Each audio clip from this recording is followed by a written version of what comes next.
Assalamualaikum warahmatullahi wabarakatuh. My name is Nurul Naswa binti Muhammad Ali.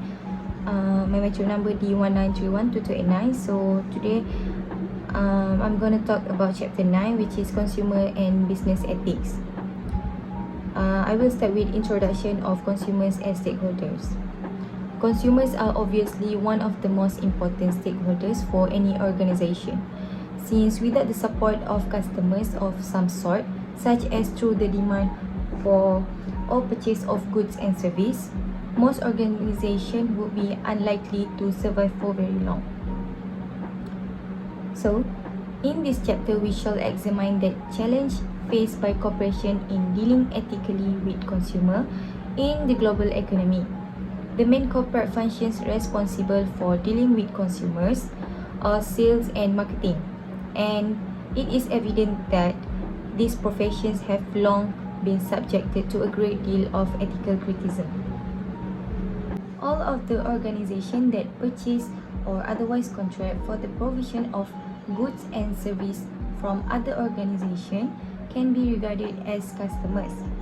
A university, for example, is just as much a consumer as you are, in that it buys furniture, stationery, books, journals, cleaning service, and various other products and services in order to go about its business of providing teaching and research.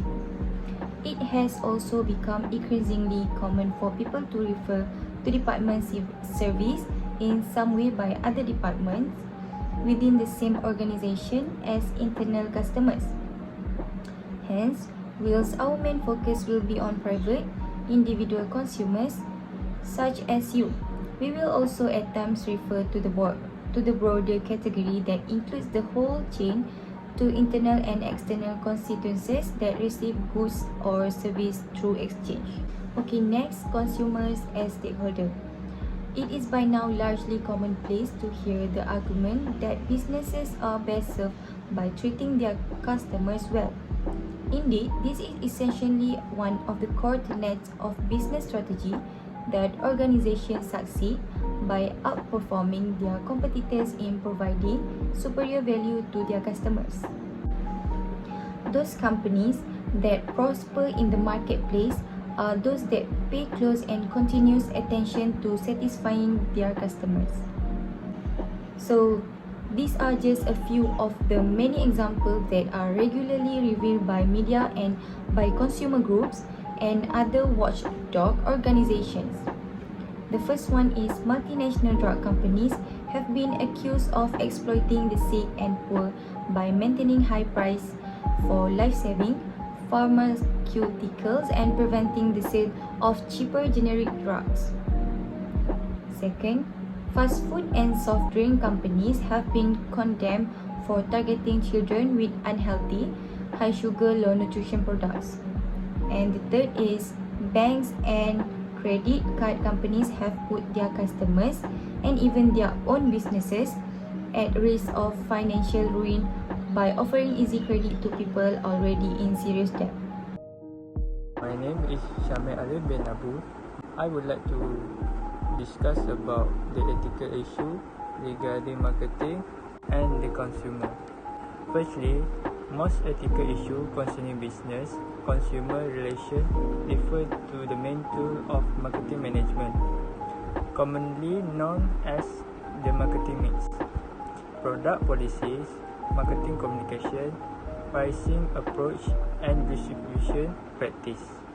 In all of the area of business ethics pertaining to marketing and consumption, probably no other issue has been discussed in so much depth and for so long as the advertising. Advertising, though, is just one aspect of marketing communication and release much less attention has been afforded to other aspects.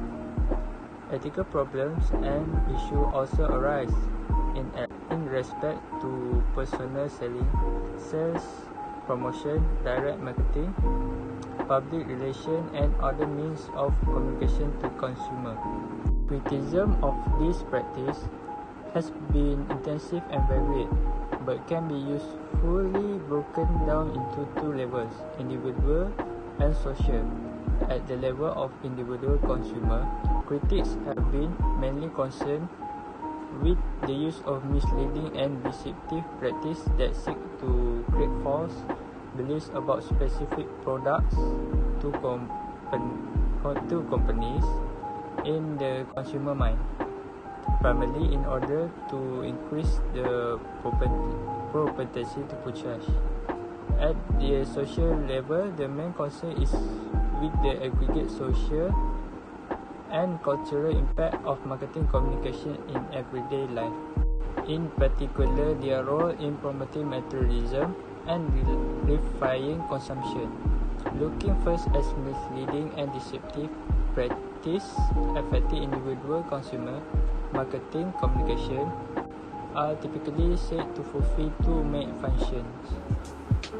First is to inform consumer about goods and service, and second is to persuade consumer to actually go ahead and purchase product.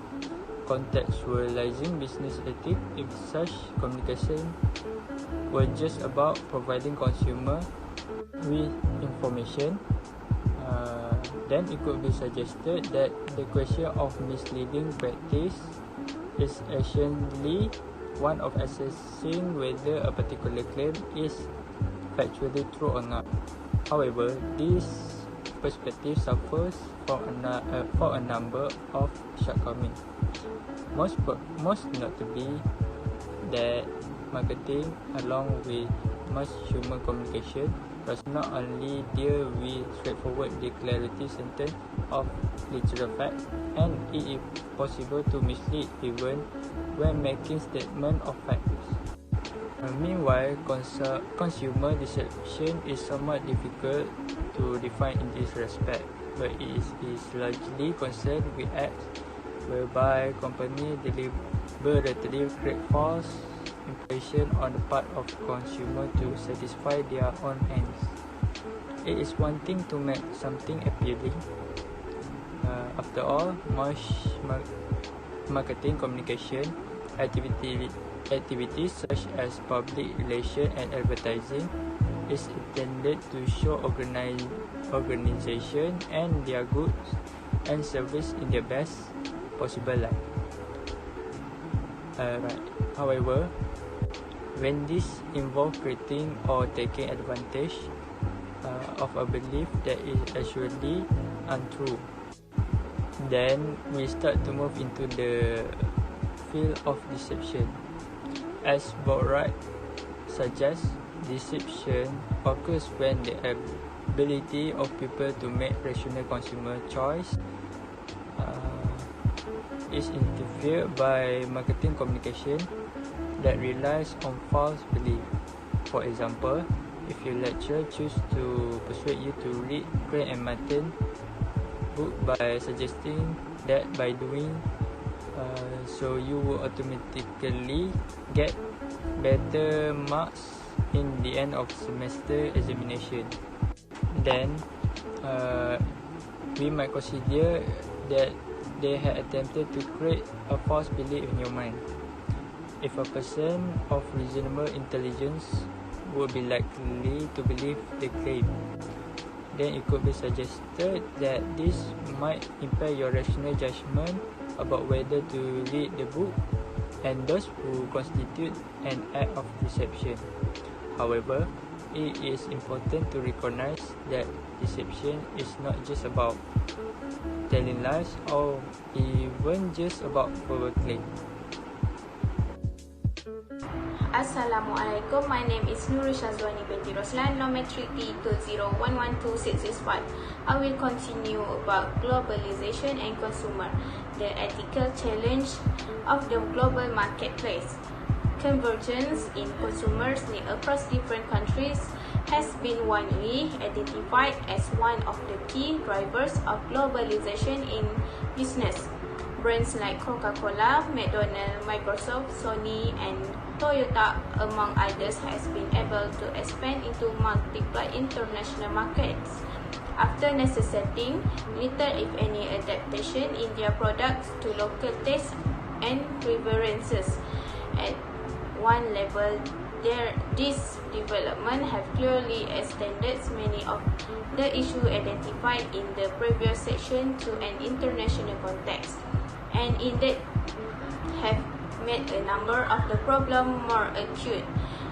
The problem of acceptable levels of safety, for example, in accentuated where the lack of even basic products and service might be that even partially defective products may be better than none. Issue around marketing in global marketplace. Globalization has brought a new set of problems and issues relevant to consumer stakeholders. Broadly speaking, this expanded reformat and or new issues can be explained in relation to three main considerations. The first is different standard of consumer protection. Consumer protection varies widely in terms of government regulation and company standard. The level of protection offered to consumers varies greatly around the world in terms of government regulation and standard offered by companies. The globalization offers opportunities for firms to exploit this difference, especially when the provision of higher standards of protection, such as may be offered in development countries, can be seen as an additional cost burden that can be avoided in development countries. Example of tobacco. Tobacco firms are increasingly looking to developing countries for consumer growth. Restrictions of tobacco marketing in Africa, ASEAN, and Latin America are often less strict than in North America and some parts of Europe, giving companies more opportunities for integrated marketing campaigns directly to customers. As a result, cigarette sales in development countries has increased rapidly, with China now representing the world's largest market for tobacco sales. And the second is exporting and cultural homogenization. Global brand success has led to increasing concern over standardization and uniformity. The potential for mass marketing of global products and brands to contribute to the erosion of local cultures and the expansion of cultural homogenization, while colonialism and global trade have long provided a context for cultural exchange or imposition. The unprecedented international success of global brands has led to increasing concern over rising standardization and uniformity. Considerable debates around the role of advertising in promoting consumerism emerging and traditional economy. The increasing dominance of consumerism ideology in emerging economies and traditional such as China and in Central Europe countries has been provoked considerable debate, in particular about the role of advertising in promoting consumerism. This development poses some complex ethical problems, especially at a time when Western way of consumption are increasingly being criticized for their role in fostering social and environment unintended consequences by promoting products and brands that way beyond the purchase possibilities of majority of consumers in development countries. last one is the role of market in addressing poverty and development. Globalization also raises purpose of from targeting products to low-income consumers. Globalization also raises the purpose of firms potentially targeting their products at a much wider but far poorer markets of low-income consumers in developing countries. Bottom of the pyramid concept. This issue has received a great boost in recent years with the introduction of the concept of pyramid policy. Development primarily by C.K. Prahalad and his colleagues. The idea is centered against multinational corporations to leverage the wealth at the bottom of the pyramid of economic development by offering innovative products and services to the world poorest population in Africa, Asia, and Latin America. Example of successful initiatives: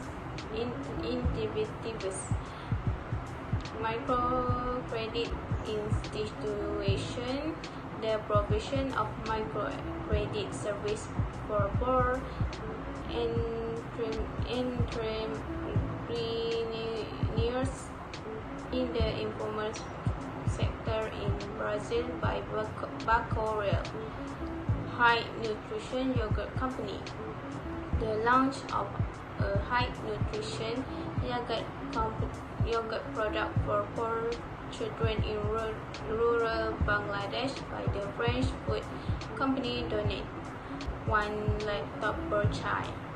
The development of a low-cost laptop for school children in developing countries by the American microchip manufacturers Intel. Criticism. Bottom of the pyramid is a marriage profit opportunity limited. The bottom of the pyramid concept has also received some significant criticism. For example, Anil Karnani has identified what he calls a marketing marriage to the bottom of the pyramid, showing that profit opportunities are actually quite limited, and firms looking to tackle poverty should focus on the poor primarily as a producer rather than as consumer. As he put in, the only way to reduce poverty is to increase the real income of the poor. Social purpose and CSR probably more than important than profit motive in developing include market consumption that the drive towards more inclusive market in developing countries may depend on social goals and corporate responsibility as done on naked profit motivation.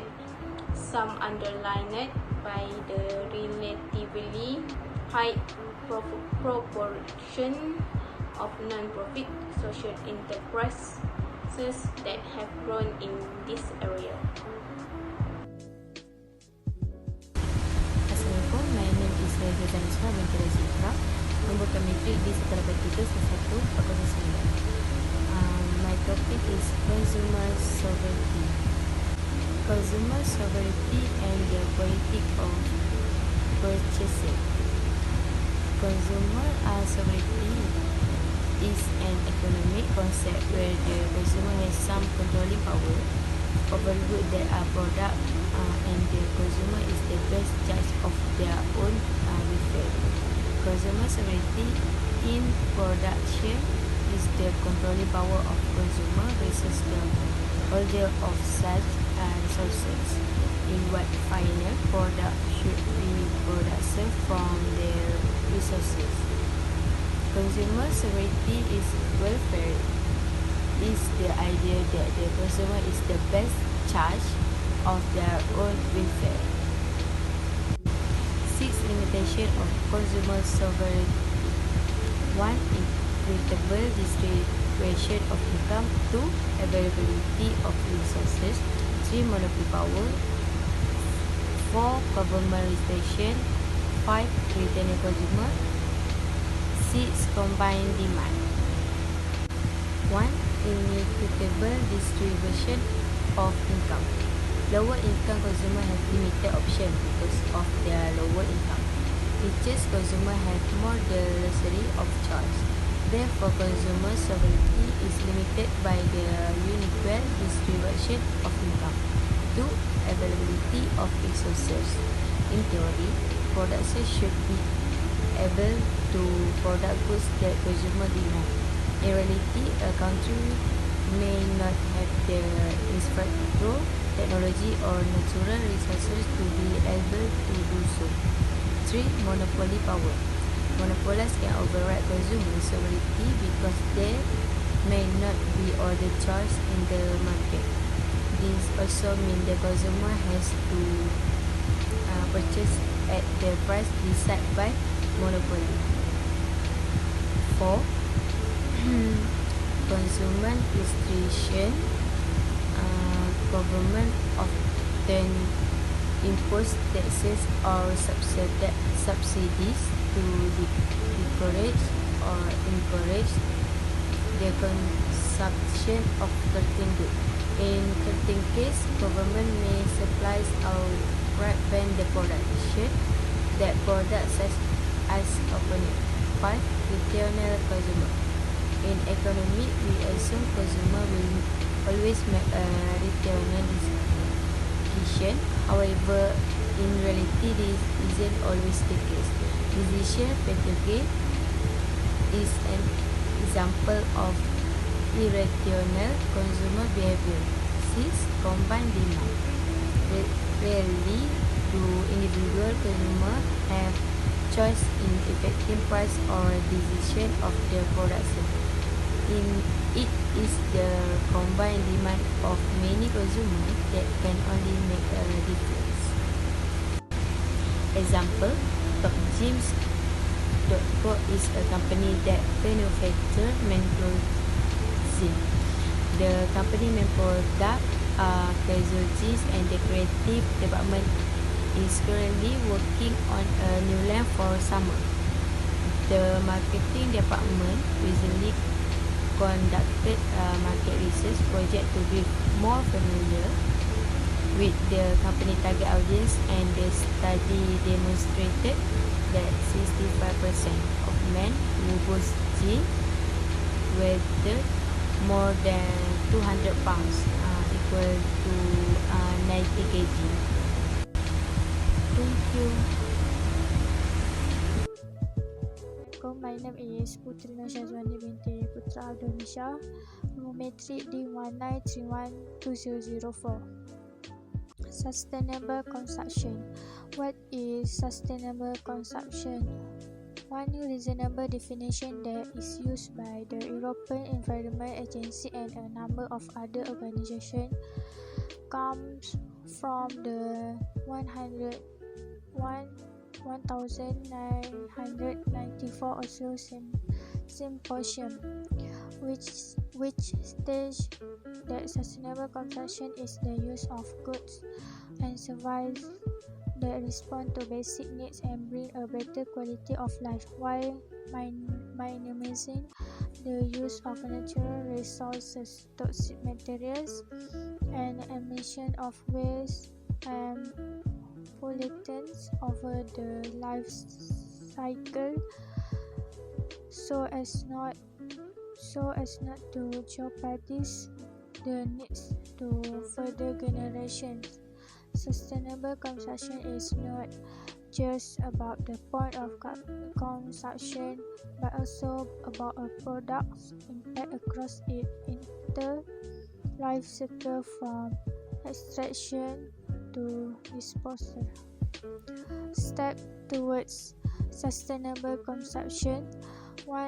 On a practical level, there is much that business, government, and consumer can do to seek more sustainable modes of consumption ethics online. It provides an illustration of some of the practical tools available to individual consumers and businesses to measure and modify their consumption choice with respect to environmental impacts. Sustainable consumption has been slow to signs of change are emerging primarily in the area of producing environmentally responsible products, product recapture, survey replacement for product sharing, and reducing demand. Producing environmentally responsible products. Perhaps the most obvious way for firms to respond to the challenge of sustainable consumption is to develop and market products that impact less harmfully on the environment, lead to the development of a vast array of products, including recycled and unbleached paper, green detergents, low-energy light bulbs, non-toxic toy, and energy-efficient appliances. Even the car market has begun to see genuine innovation towards more environmentally responsible products. Green product development should therefore be seen within a broader context of sustainable marketing, whereby firms develop and promote sustainable solutions from customers. A key element of sustainable marketing is the development of appropriate eco-labels that communicate to customers a product environmental features. Eco-labels are important because, as we saw above, consumer sovereignty demands that consumers have appropriate information which to make informed choice between competing offerings. Product recapture. Current business system of product tend to operate on a linear model where materials are used to make products, which are then consumed and disposed of, and that is the last that we see of them moving towards a circular use of resources, ensuring that so-called waste is recaptured and brought back into productive use. Not only minimize waste but mean the least virgin material is needed at source. Reconstructing product in this way by recycling, republishing, or remanufacturing can also help to bring price down because the cost of material input is often lower.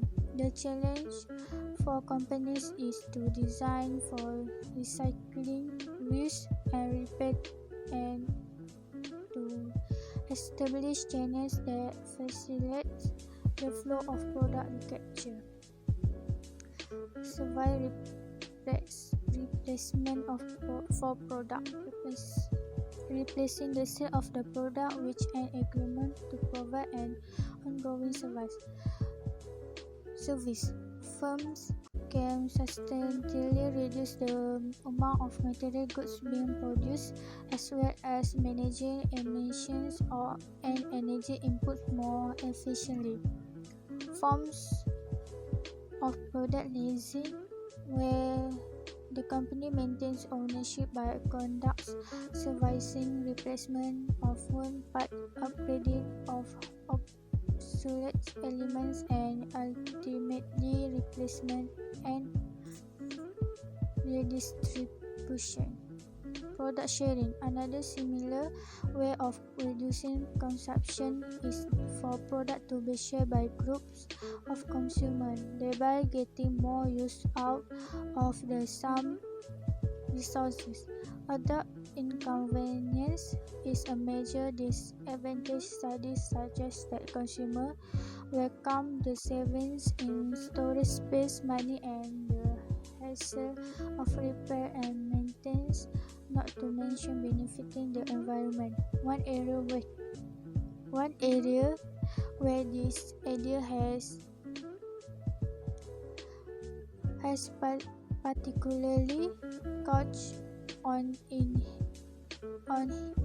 is in car sharing, which now is available in more than 1,000 cities across the globe. Since many of these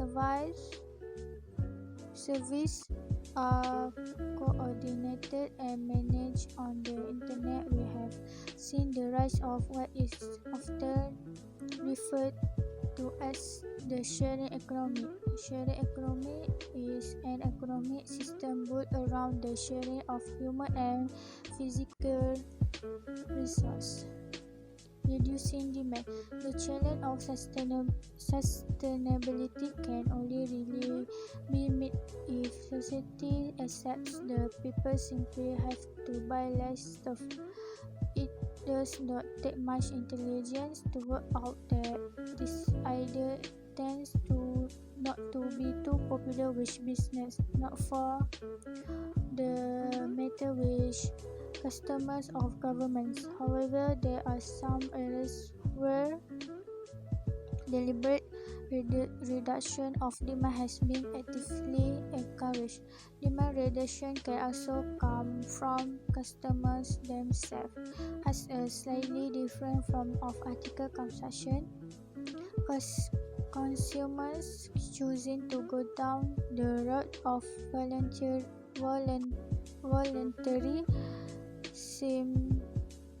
simplicity of downshifting go beyond registering their approval or disapproval of certain companies or practices and actively attempt to consume less overall. Thank you.